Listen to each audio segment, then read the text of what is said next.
This conference will now be recorded. Okay, this public hearing of October 13th, 2020 will now please come to order.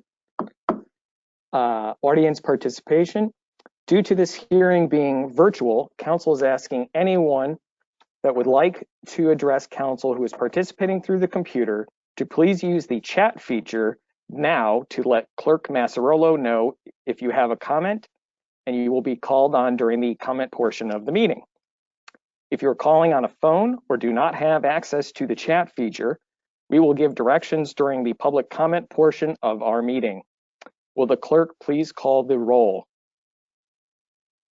Mrs. Jones, Mr. Broussard, Mr. Glassburn, Here.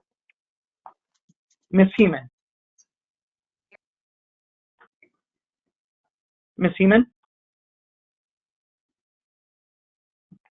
Here. Mr. Kelly, Mr. Kelly, Here. Mr. Limpert, Present. Mr. Schuman, Present. Ms. Williamson. Here. Okay. Will the clerk please read the issues before council this evening?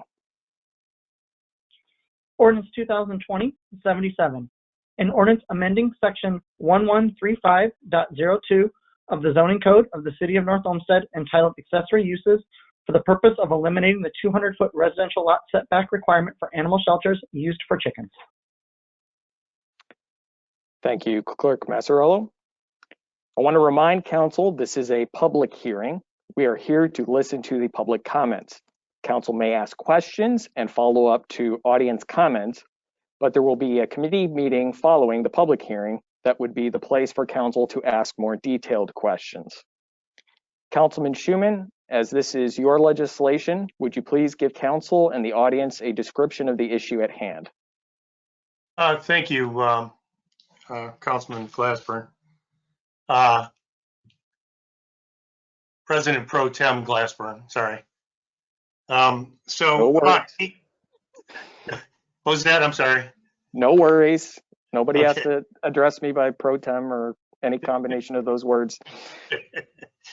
About 8 years ago, after years of having no ordinances on the books regarding farm animals, council took on the task of dealing with farm animals on residential lots. Legislation was introduced by Councilman Broussard, who had an ongoing issue with one or more residents who, for cultural or religious reasons, insisted upon raising their own food animals. We ended up having some of the biggest meetings ever about this issue.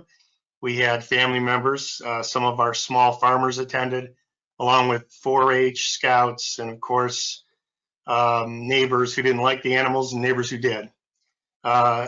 We ended up with a bit of a compromise legislation where, with changes to 50519, which includes prohibition of all farm animals on lots under 3/4 of an acre, except for chickens, 10 or less hens only, no roosters. The thing we didn't deal with was chicken coops. In 113502, we left the 200-foot setback for all animal shelters, including coops. Anybody who understands lot sizes all knows that it's almost impossible to find 200 feet away from a neighboring building on even up to 3/4 of an acre. You almost have to have a bowling alley lot. So this pretty much prohibited anybody on average size lots in the city from being able to have a chicken coop. We created a contradiction.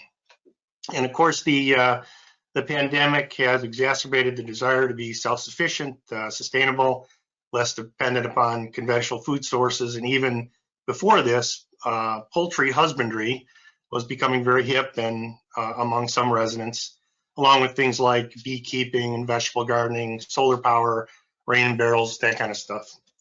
So I reached out to the law director after Mr. Jark came to appeared at our meeting in, I believe it was one of our first online meetings in July. And he also mentioned that he'd like to see this 200-foot rule changed. And at about the same time, a couple people got cited. And actually, there are it looks like 3 or 4 cases that are pending right now before that the building department has graciously agreed to give extensions to people who, after they heard that we were going to try to address this issue. And they are actually in 2 of them in my ward, one in Ward 1 and one in Ward 4. So what I did, I reached out to the law director and I said, Michael, I think maybe we just ask to eliminate it altogether, take it before the planning commission and see what they come up with, and then bring it to council and see what council comes up with. Certainly open to any kind of compromise here. I'd like to be able to give people the opportunity to have chickens if they want them. As far as I'm concerned, anything's on the table. Thank you. Thank you, Councilman Schuman. Director Lieber, would you like to add any information regarding the Planning and Design Commission's consideration of this issue? Thank you, Mr. President Pro Tem. The only input that the Planning and Design Commission added was a couple recommendations to require some kind of containment and to put back a distance from any coop to a neighboring dwelling. They recommended 25 feet, which they felt would still allow most residential lots to accommodate that. We can discuss that more in BZD, some of the feedback from the Planning and Design Commission. Thank you. Thank you, Director Lieber. I want to reiterate that if you members of the public are online and would like to be heard, that one of the ways to do that is to notify our clerk through the chat feature. Clerk Massarolo, did anyone reach out to council prior to this meeting to express any comments? Yes, Mr. President Pro Tem. Mr. and Mrs. Perry, who live at 27150 Butternut Ridge Road, emailed and sent a letter that has been forwarded to council about this issue. They have concerns about this legislation. They reference the smell, noise, along with the attractant of predators, as well as the health and safety concerns of raising chickens. They believe council should at the very least retain a distance of 50 feet. In the alternative, they suggest residents should request a variance for chicken coops, thus giving their neighbors an opportunity to comment on the proposal to locate a chicken coop within 50 foot of their residence. Their letter and attachments will be added to the record of this meeting. Thank you, Clerk. Moving to audience participation. Thank you for joining our hearing tonight. At this time, council will hear comments from the public. Please remember to state your name and address for our clerk. If you live in a city other than North Olmsted, please state the city you are from. Everyone will have up to 5 minutes to comment. We will start with those that have notified us via the chat feature of this meeting. Clerk Massarolo, I believe I saw one. Has anyone notified you via the chat feature they would like to comment this evening? If so, you may recognize them. Mr. President Pro Tem, Mr. Jark is the only one that's notified me so far. Very good. Mr. Jark, you have the floor for 5 minutes. Thank you very much for hearing my comments, Council, and for welcoming me to your meeting. I will just like to reiterate a lot of what Councilman Schuman had already addressed. He and I had first recognized that this was a little bit of an issue a few months ago, and I know that we wanted to address it as much as we could. I live at 6357 Stafford Drive in Bretton Ridge. I'm also the president of the HOA board for Bretton Ridge, and so I'm representing myself as a homeowner in North Olmsted, as well as some of the residents of Bretton Ridge who are interested in addressing this legislation. So as Councilman Schuman and I had talked about this several months ago, we had sort of framed it under the kind of the umbrella of sustainability, and also looking at different ways in which we could address food to table resources and also care for the environment, things like that, and being better stewards of the resources that were provided as homeowners and as also just as residents of North Olmsted. And so we started talking with some of our neighbors here in Brecton Ridge. We've explored even the idea of having community gardens, community bees, as well as, then the issue of chickens came up from there. And so really what we wanted to do was talk about some ways in which we could allow residents of Brecton Ridge to raise chickens and support kind of a community effort to address food to table kinds of resources. We felt that it was also a great way for our young residents, our children, to start learning about responsibility and caregiving, not just for pets like dogs and cats and lizards and fish and things, but also for pets that could be a source of food for sustainability purposes. And so we had been talking about this for a while just as a community. And then when we got shut down for the pandemic, a lot of this became a bigger issue, a bigger conversation that we had about where our food comes from as a community and what would happen if something more catastrophic happened to our food supply. And so at least I know that my children and I had talked about this as something that we were interested in. And so I reached out to Councilman Schuman and I said, hey, is this something that we are allowed to do? I noticed that there are kind of two arguments in the code about chickens, one that says you're allowed to, but then one that had the 200-foot restriction. And so we said, why don't we take this up and address the sort of the chicken catch 22, if you will, that existed. And so we worked on it a little bit ourselves and then went to the Planning Commission, as he mentioned a couple of weeks ago. And so really what we're looking to do is provide a way for homeowners like myself that are in the majority of homeowners in North Olmsted, it seems to me at least, that have relatively small lots that would still be able to raise a modest amount of chickens and still follow the rules that are already in place for things like nuisance, for things like containment, as Ms. Lieber mentioned, and without having to change, without having to change a whole lot of other codes. We could loosen the restriction for the distance for coops to residences, and that would address a lot of the concerns. There was some good discussion at the Planning Commission about questions that people had and how they would address it with other laws that are already in place.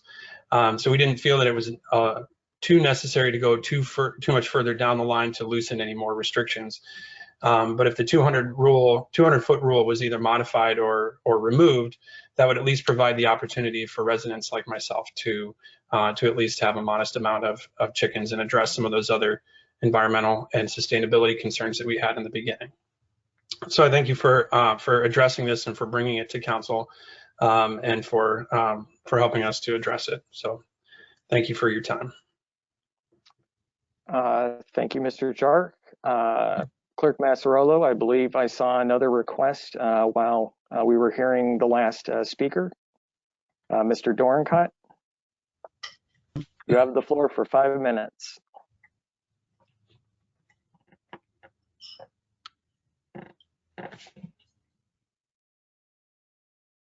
Mr. Dorencott, we see you, but we don't hear you.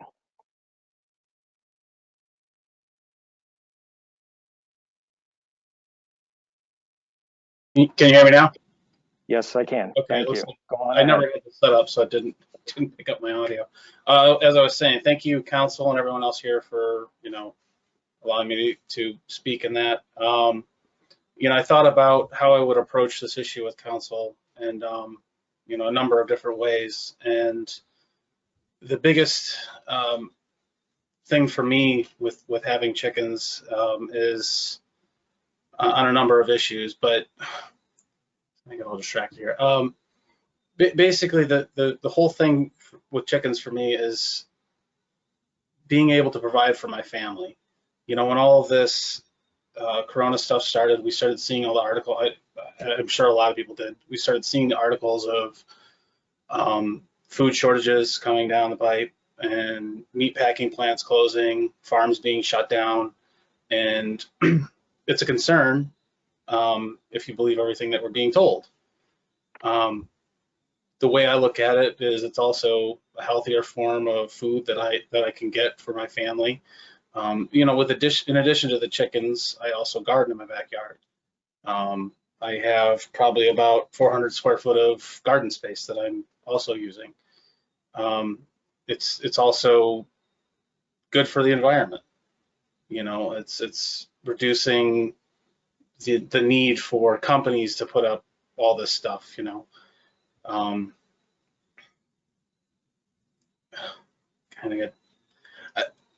I think it's important that, you know, with the law being there that says that we're allowed to have chickens, but then this effectively having this 200-foot rule that basically neuters the original law. I mean, I have 1/3 of an acre, and I can't put the coop anywhere on my property to meet that 200-foot requirement. And it's basically, you know, taking away my ability to do what I was allowed to do under the chicken law that says that it says that it's allowed. You know, other than that, without rambling, I'll yield back my time. Thank you for everyone's consideration. Thank you, Mr. Dorencott. Could you please just share for the record for our clerk your address if you live in the city of North Olmsted, or which city you live in? Yeah, 6037 Forest Ridge Drive, North Olmsted, Ohio. Very good. Thank you. Thank you for putting yourself forward before the public. Thank you. Council will now open it up to hear from anyone else. I'm sorry, Mr. Sturgeon, I saw a hand raised. I'll give you 5 minutes, and why don't you go on ahead? Thank you, Councilman Glassburn. I just wanted to say that I, for one, don't have a problem with people raising chickens in their yard, providing that there is some guidance with that and what can and can't be done. I do like the rule where there's a max of 10 and no roosters. I do think that there should be at least a 50-foot setback from any borders that you may have on your property. I think that 25 feet that the planning commission said was okay. I don't think that's enough. I think that you need at least 50 feet from any property border. And I also think that it's very important that there would be no selling of these eggs allowed. You know, this is still North Olmsted. This isn't, you know, Grafton or Medina or anything like that. We have to respect that this is the inner city. So we live in the inner city. So some people are going to like chickens. Some people aren't going to. So that's why I think that 50-foot setback is, in my opinion, a must. And maybe possibly max 10 chickens. And if somebody has a smaller yard, maybe lower that limit down to 5 based if the yard is smaller. And that's just my thoughts. Thank you. Mr. Sturgeon, I know you've joined us many times, but could you please share your address with us for the clerk? 3092 West 231. Okay, thank you. Okay, now I will open up to hear from anyone else. If you are attending via computer and have your video on, please raise your hand like Mr. Sturgeon did. Once you are acknowledged, state your name and address before continuing with your comment. Okay, I don't see any hands this time. Finally, council will now hear from those on the phone. If you have called into the meeting, please unmute your phone, identify your name and address, and start your comments.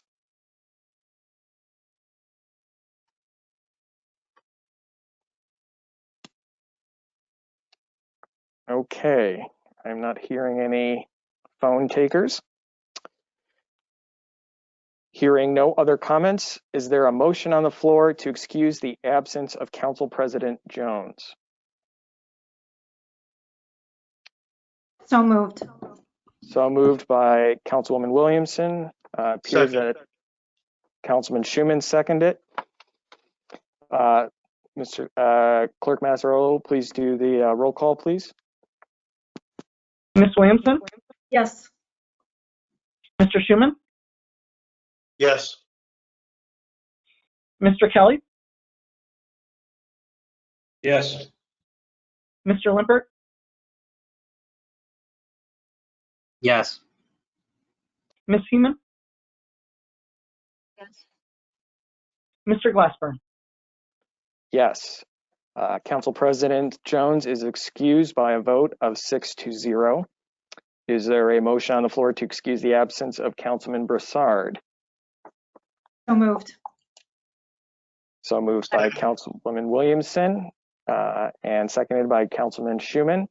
Roll call, please. Ms. Williamson, Yes. Mr. Schuman, Yes. Ms. Heeman, Yes. Mr. Glassburn, Yes. Mr. Kelly, Yes. Mr. Limpert. Yes.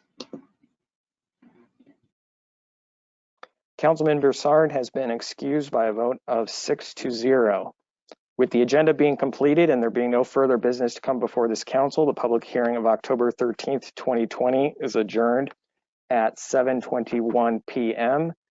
And the floor will be yielded to the Building and Zoning and Development Committee chaired by Councilwoman Williamson when she is ready. Thank you. Thank you, President Pro Tem Glassburn. Chuck, can we start now? Okay.